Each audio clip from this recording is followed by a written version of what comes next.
అస్మద్గురుభ్యో నమః. యోగ సిద్ధి పదములో మనము మరణానంతర గతి గురించి తెలుసుకుంటూ ఉన్నాం. శ్రీకృష్ణుని భక్తులు ఈ భౌతిక జగత్తులోని ఏ లోకాల పట్లను ఆసక్తి కలిగి ఉండరు. ఎందుకంటే ప్రతి లోకంలోనూ భౌతిక దుఃఖాలైన జన్మ, మృత్యు, జరా, వ్యాధి అనేది ఉంటుంది. ఉన్నత లోకాలలో మానవుని సగటు జీవితకాల పరిమాణం భూలోకంలో కంటే అధికంగా ఉండవచ్చునేమో, కానీ మరణం అనేది తప్పనిసరి.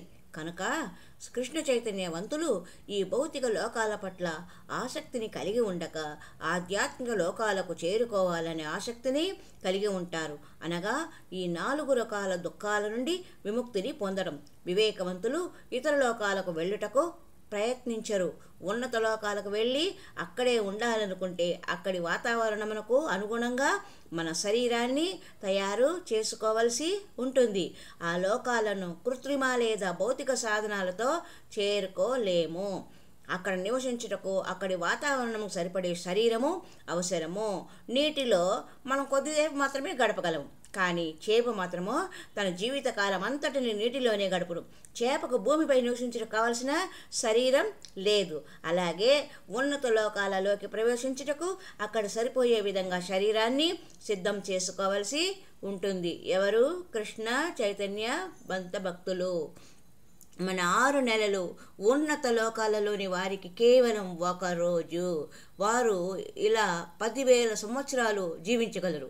ఈ విషయాలన్నీ వైదిక శాస్త్రాలలో వివరింపబడినవి. ఆ లోకాలలో వారి జీవితకాలం సుదీర్ఘంగా ఉన్నప్పటికీ అంతిమంగా మరణం తప్పదు. 10, 20 లేక 1,00,000 సంవత్సరాల చివరికి మరణం తప్పదే కదా. ఏమైనను భగవద్గీత ఆరంభంలోనే ఆత్మ మరణించదు అని మనము తెలుసుకున్నాము. నా జాయతే మ్రియతే వా కదాచిన్ నాయం భూత్వా భవితా వా నా భూయః అజో నిత్యః శాశ్వతోయం పురాణో నా హన్యతే హన్యమానే శరీరే. ఆత్మకు ఎన్నడను జననము గాని మరణము గాని లేదు. ఆత్మ జన్మింపలేదు, జన్మింపదు, జన్మింపబోదు. అది జన్మరహితము, నిత్యము, శాశ్వతము, పురాతనము. దేహము చంపబడినను అట్టి ఆత్మ చంపబడదు. భగవద్గీత 2వ అధ్యాయం 20వ శ్లోకం. మనము ఆత్మస్వరూపులమే కాకుండా శాశ్వతమని కూడా శ్రీకృష్ణుడు ఆదేశిస్తున్నాడు. కనుక మనం ఎందుకు జన్మ మరణాలకు గురి కావాలి? బుద్ధిని ఉపయోగించువారు ఈ విషయాన్ని అర్థం చేసుకోగలరు. కృష్ణ చైతన్యంలో స్థితులైనట్టి వారు మృత్యువు కల ఉన్నత లోకాలకు ఉద్ధరింపబడుటకు ఆసక్తిని కనబరచురు. అంతేకాకుండా అతడు ఆధ్యాత్మిక లోకాలకు ఉద్ధరింపబడి భగవంతుని వలె శరీరాన్ని పొందును. ఈశ్వర పరమ కృష్ణ సచ్చిదానంద విగ్రహ. భగవంతుని రూపము సచ్చిత్ ఆనందం అనగా శాశ్వతమైనది, సంపూర్ణ జ్ఞానంతో కూడుకున్నది, ఆనందభరితమైనది. అందుకే శ్రీకృష్ణుని ఆనంద నిధి అంటారు. ఈ భౌతిక శరీరాన్ని విడిచిన తర్వాత మనము భగవంతుని లోకానికి అనగా కృష్ణ లోకానికి లేక ఇతర ఆధ్యాత్మిక లోకాన్నైనా చేరుకొన్నచో మనము సచ్చిదానందంతో కూడిన ఆ శరీరాన్ని పొందగలము. ఈ శరీరంలో ఆత్మ చాలా చిన్న కణం. స్థూల శరీరం వలె దానిని చూడలేం, కానీ అది భౌతిక శరీరాన్ని పోషించును. షట్చక్ర విధాన లక్ష్యం ఆత్మను శిరస్సు పైభాగానికి చేర్చటం. అక్కడి నుండి ధ్యాన యోగాలో పరిపూర్ణుడైన యోగి తన ఇష్టానుసారం ఉన్నత లోకాలకు ప్రయాణించును. ఇదే అట్టి యోగాలో సాధించగల పరిపూర్ణ స్థితి. ధ్యానయోగి ఒక ప్రయాణికుని వలె చంద్రలోకంలో ఏమిటి ఎలా ఉంటుందో చూసి వస్తాను అని బయలుదేరను. ప్రయాణికులు న్యూయార్క్ నుండి కాలిఫోర్నియాకు లేదా కెనడాకు ప్రయాణించినట్లుగా యోగి కూడా ఒక లోకం నుండి మరొక లోకానికి ప్రయాణించును. కానీ కృష్ణ భక్తులు ఇలా భౌతిక జగత్తులోని ఇతర లోకాలకు అటు ఇటు వెళ్ళటకు ఇష్టపడరు. వారి లక్ష్యం కృష్ణ సేవ మరియు కృష్ణ లోకానికి ప్రయాణించటం. ఓం ఇత్యేకాక్షరం బ్రహ్మ వ్యాహరన్ నామను స్మరన్ యః ప్రయాతి త్యజిందేహం సాయాతి పరమాం గతిం. ఇట్టి యోగ విధానం నందు నెలకొని దివ్య అక్షరముల సమాహారమైన ఓంకారమును ఉచ్చరించిన పెదప యోగి దేవాది దేవుడనైన నన్ను స్మరించుచు దేహమును త్యజించినచో నిశ్చయముగా ఆధ్యాత్మిక లోకములను పొందగలడు అని భగవద్గీత 8వ అధ్యాయం 13వ శ్లోకంలో వివరించారు. ఓంకారం అనేది దివ్య శబ్దం, సంక్షిప్త రూపం లేదా నిరాకార రూపం. ధ్యానయోగి ఓంకారాన్ని ఉచ్చరిస్తూ శ్రీకృష్ణుని లేక మహావిష్ణువు దేవాదిదేవుని ధ్యానించాలి. శ్రీకృష్ణుని నిరాకార శబ్దరూపం ఓంకారం. కానీ హరే కృష్ణ మహామంత్రంలో ఓంకారం ఇమిడి ఉంది. ఏది ఏమైనను యోగ సాధన సమస్తం మహావిష్ణుపై ధ్యానాన్ని కేంద్రీకరించుటలోనే ఉండును. నిరాకారవాదులు మహావిష్ణువు రూపాన్ని ఊహించుటకు ప్రయత్నిస్తారు, కానీ సాకారవాదులు అలా ఊహించుటకు ప్రయత్నింపరు. వారు స్వయముగా భగవంతుని యథార్థ రూపాన్ని దర్శిస్తారు. ఒకరు ఊహించినను లేక వాస్తవంగా దర్శించినను ఎవరైనను తమ మనస్సును మహావిష్ణువుపైనే కేంద్రీకరించాలి. ఇక్కడ మాం అనే శబ్దం మహావిష్ణువు శ్రీకృష్ణ భగవానుని సూచించును. ఎవరైనా శరీరం విడిచినప్పుడు మహావిష్ణువుని ధ్యానించినచో అతడు ఆధ్యాత్మిక లోకాలను ప్రవేశించును. నేను శాశ్వతుడను, అయితే ఎందుకు అశాశ్వతమైన దాని పట్ల ఆసక్తిని కనపరచుట అని వివేకవంతుడు ఆలోచించును.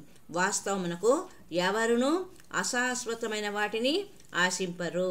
అద్దె ఇంట్లో నివసిస్తున్నప్పుడు యజమాని వచ్చి ఇల్లు ఖాళీ చేయమని చెబితే మనకు ఇష్టం ఉన్నను లేకనో ఖాళీ చేయవలసి ఉండును.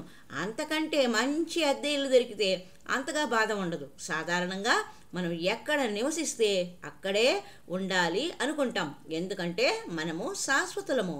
శాశ్వత నివాసాన్ని మరియు శాశ్వతంగా నిలిచి ఉండాలని వాంఛిస్తాం. మనము మరణించాలి అనుకోము, కనుకనే జన్మ మృత్యు జరావ్యాధి వంటి దుఃఖాలను కోరుకొనము. ఇవన్నీ భౌతిక ప్రకృతి చేత ఏర్పడు దుఃఖాలు. అవి జ్వరం వచ్చినట్లుగా వచ్చును. దీని నుండి తప్పించుకున్నట్టుకు కొన్ని జాగ్రత్తలు తీసుకోవాలి.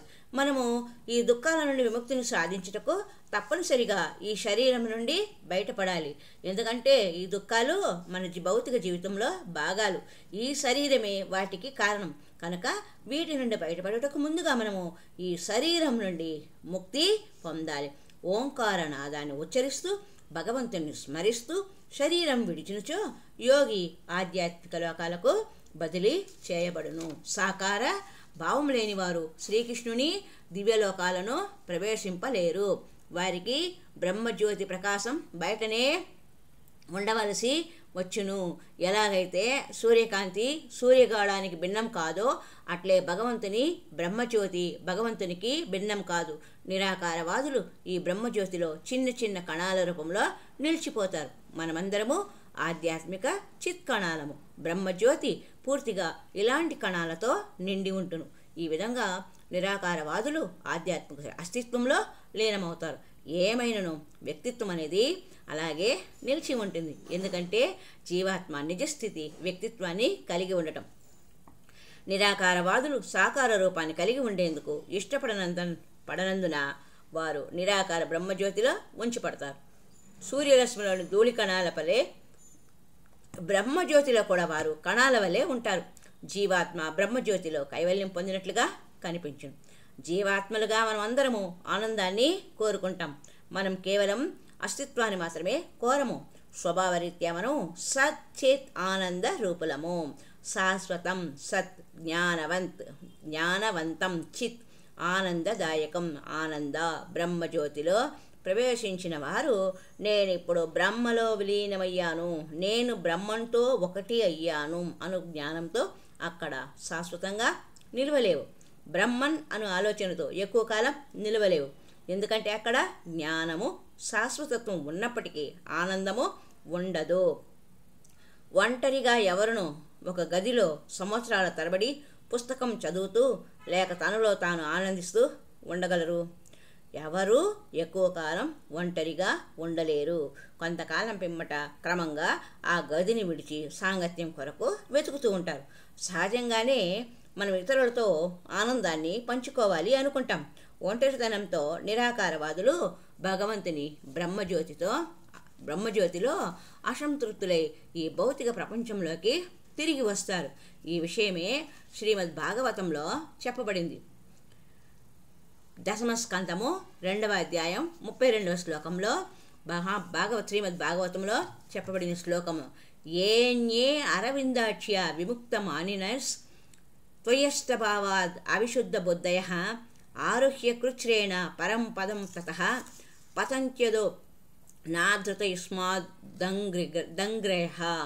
ఓ కమలనైనా, అభక్తులు కఠిన నియమాల ద్వారా మరియు తపముల ద్వారా అత్యున్నత స్థితిని సాధించి ముక్తి పొందదలిచినను వారి బుద్ధి అపవిత్రమైనది. నీ పాద పద్మములను ఆశ్రయించినందున వారు ఊహాత్మకమైన ఆ అత్యున్నత స్థితి నుండి పతనమవుదురు అని చెప్పబడింది.